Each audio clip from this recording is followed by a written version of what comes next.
Lesser Banana. Halo Badminton Lovers, kembali lagi bersama gue Michael di channel Lesser Banana. Nah, kita hari ini lanjutin gontoy-gontoy.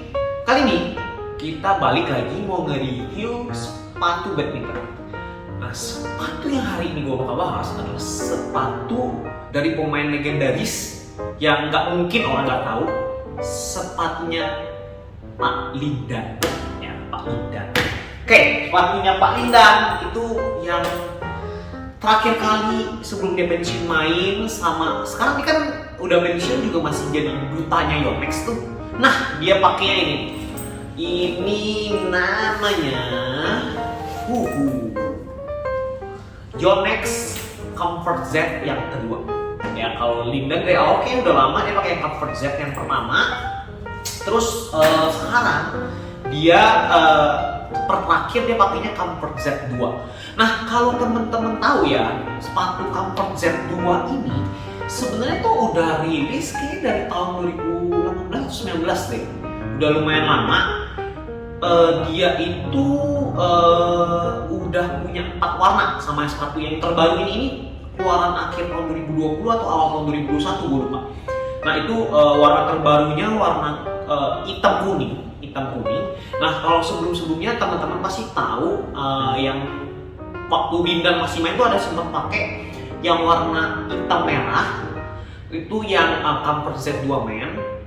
Terus ada yang warna hitam pink itu Comfort Z2 yang Woman.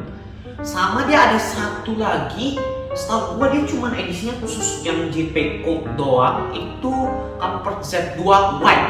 Nah, itu warnanya putih sama ungu gitu. Jadi kalau yang ini Comfort Z2 Men, Woman, sama yang paling baru yang warna kuning ini itu size-nya cuttingan sepatu biasa, tapi kalau yang warna putih ungu dia cuttingannya yang white, model kaki yang white gitu.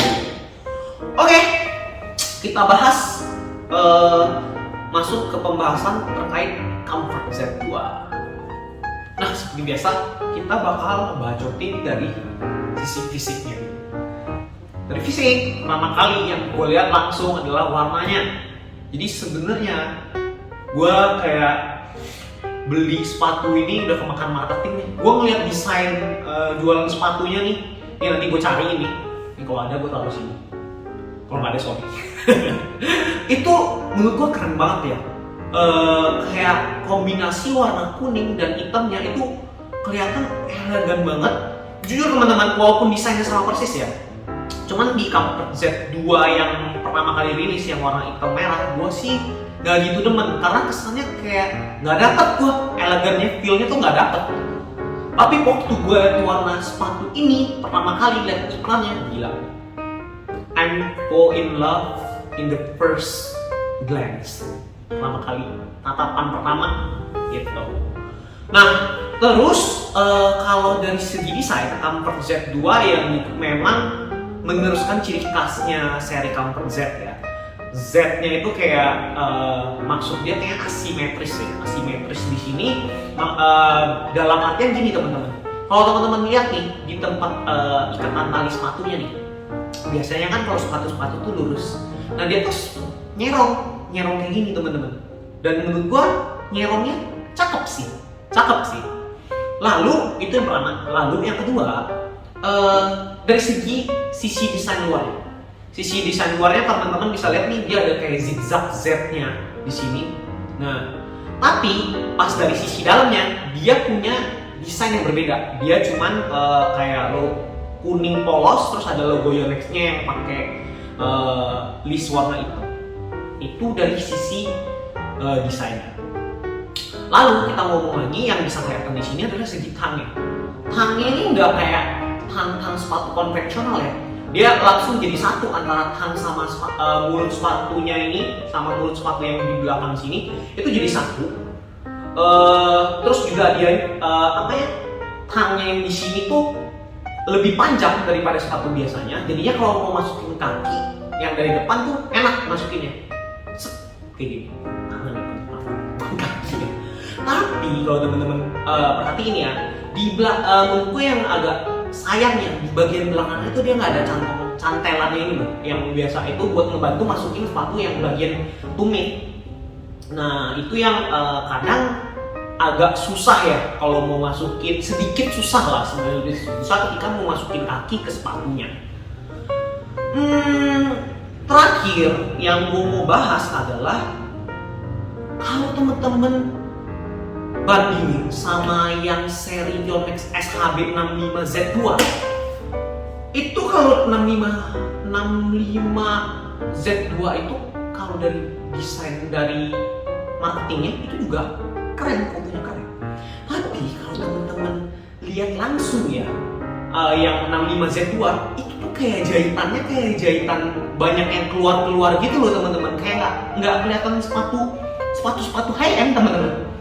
Tapi kalau di sini ini jahitannya rapi, terus juga apalagi didukung sama dia yang warna kuning ini tuh kayak kulit sintetisnya itu bikin kesan sepatu high endnya dapet. Pokoknya cakep banget deh ini sepatu. Itu sih kalau dari gua ya secara desain. Mungkin ada satu lagi desain dia ini sebenarnya gini teman-teman ya. Kalau teman-teman lihat nih, dia dari sini nih, yang dari belakang ke yang depan antara hitam sama kuning ini, itu tuh kayak dua lapis. Jadi yang lapisan pertama itu yang bagian hitamnya nih, dari yang hitam ini, terus lihat nih sampai ke sini tuh satu lapis, terus dia ada di overlay sama jahitan ke yang kuning ini, kulit sintetisnya ini yang kuning. Itu desain penampakan fisik dari sepatu Yonex Comfort Z2 warna hitam kuning. Berikutnya, gue mau ngomongin dari segi ventilasi dari sepatu ini. Nah, kalau teman-teman tahu nih SHB65Z2, itu tuh dia sebenarnya ada ventilasi tuh di bawahnya. Tapi kalau sepatu ini itu nggak ada ventilasi, itu nggak kelihatan, nggak ada. Kalau gua ngobok-ngobok sepatunya nih, gua lihat-lihat nih, sebenarnya ada teman-teman. Sedikit doang itu di bagian mesh kuning ini, bagian sisi yang warna kuning ini. Nah itu tuh, gue coba shot ya videonya ini tuh bisa dilihat tuh ada kuningnya kan terang, nah terus gue tutupin pakai tangan gue jadinya gelap. Nah itu tuh di situ lah cuman satu-satunya ventilasi sepatu ini. Jadi sebenarnya sepatu ini cukup panas ya, tapi nggak sampai panas gimana. Gue pakai sekali main tuh sesi gue bisa 3-4 jam tuh sih sebenarnya, pas di dekat-dekat akhir aja lah, kurang lebih setengah jam sampai 1 jam terakhir yang agak berasa agak panas. Tapi gue juga sebenarnya pakai sepatu kalau misalnya break main, gue sih biasanya lepas sepatunya, jadi nggak terlalu pengap gimana. Pas main overall buat nge-cover satu rubber game aja masih oke, nggak terlalu panas gimana. Itu dari sisi ventilasinya teman-teman. Berikutnya kita bahas terkait sole-nya.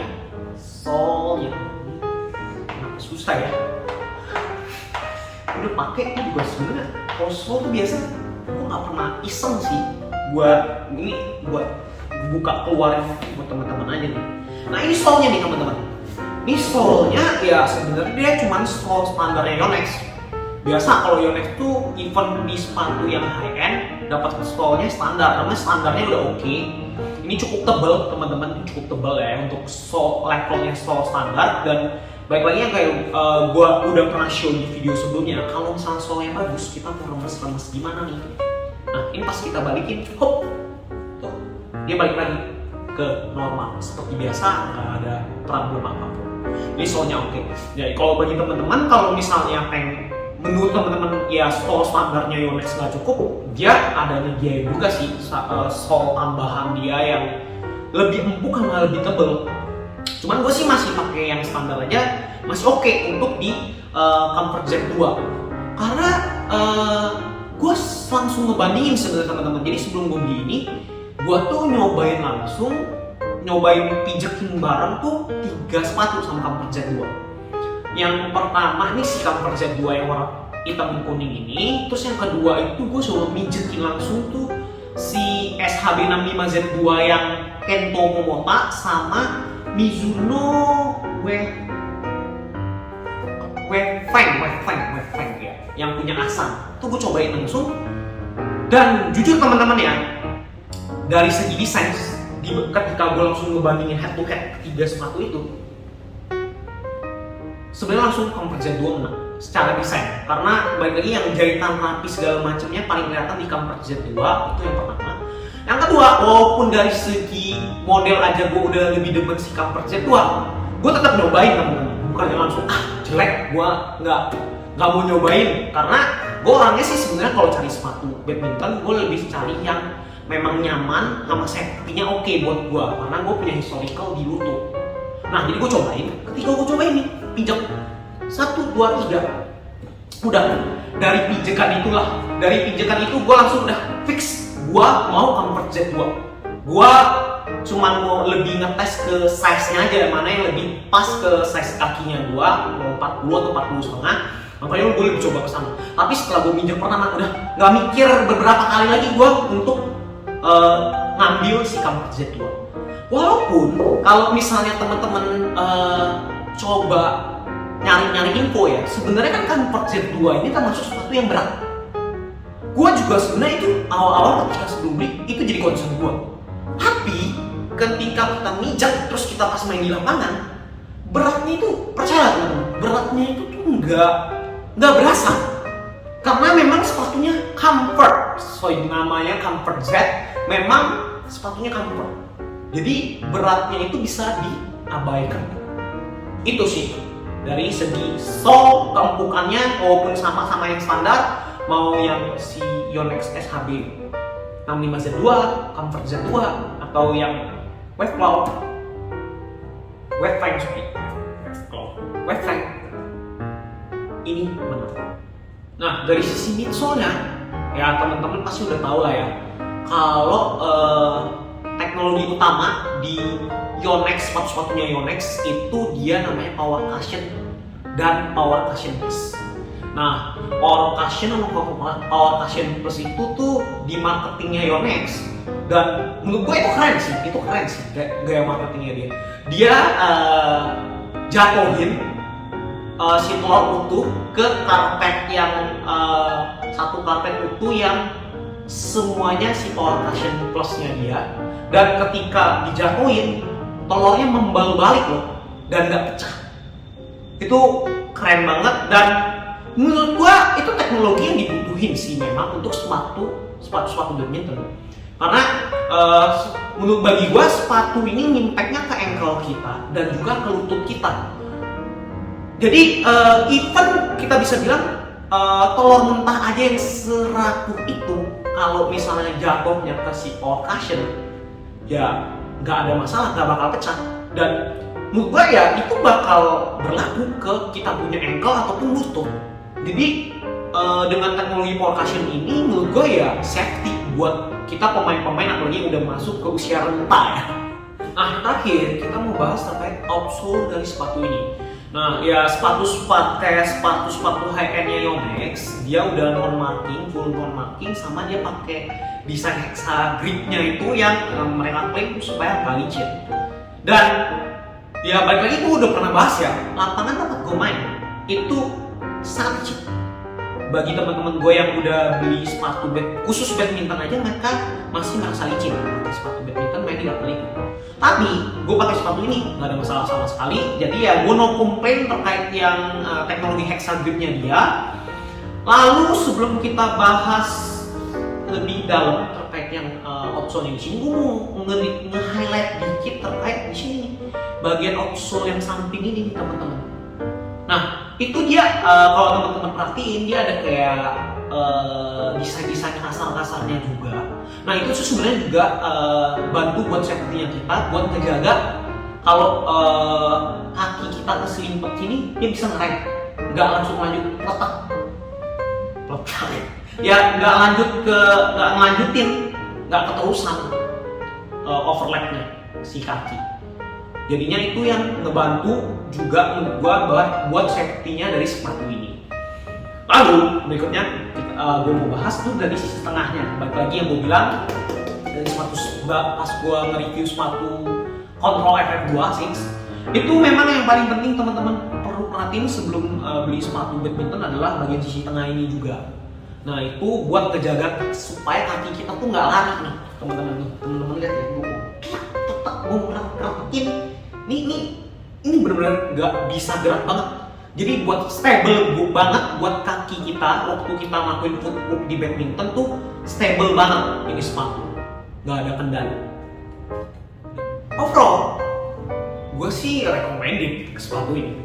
Secara model kece, secara kalau teman-teman lihat langsung jahitannya juga bagus, secara teknologinya, safety-nya oke banget. Karena balik ke sisi safety ya teman-teman. Gua mau ceritain experience gua ini bener-bener kental banget sih ya, banyak banget segeranya. Nah dulu gua pakai salah satu brand sepatu yang khusus badminton, tapi masih model mid end doang ya.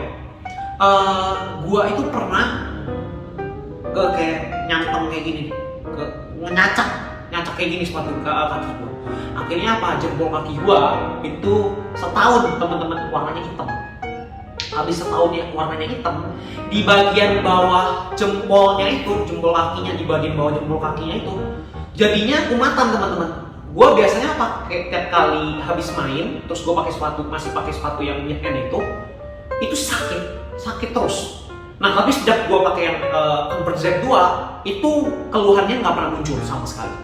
Itu dari sisi safety-nya. Terus juga sebenarnya kan cuttingannya ini kan bukan cuttingan yang low, tapi juga bukan cuttingan yang high. Ini sebenarnya kayak mid kali ya, cuttingan mid ya. Jadi nyaman buat ditaruh di ankle, safety juga dapat. Itu buat sepatu ini. Nah buat teman-teman yang tertarik buat beli sepatu Converse Z2, kalau gue sih saraninnya true to size ya. Jadi kalau misalnya temen-temen pakainya 40, kalau gue kan pakainya 40. Nah pakai 40, gue sih tetap pakai 40 panas. Terus juga menurut gue sepatunya tuh si Converse Z2 ini nggak terpatok ke satu jenis kakinya teman-teman badminton lovers. Kalau misalnya kadang kan kayak kemarin gue bahas itu kayak kalau misalnya kakinya white nggak bisa. Nah kalau misalnya di sini kaki biasa oke, tapi kalau teman-teman punya kaki yang white ya bisa beli yang Converse Z2 yang white gitu. Cuman bener-bener teknologi sama, desain sama, bener-bener cuman beda segi tekstur kakinya itu yang lebih white aja. Itu aja sih teman-teman. Nah gimana? Teman-teman udah punya Converse Z2? Nyaman pakainya? Atau tertarik buat beli sepatu ini? Boleh komen di bawah. Terus jangan lupa buat visit toko online Lesan Banana, kita hadir di Shopee dan Tokopedia. Link ada di deskripsi. Dan last but not least, support terus channel Lesan Banana dengan like teman-teman, share dan juga subscribe. See you in the next video.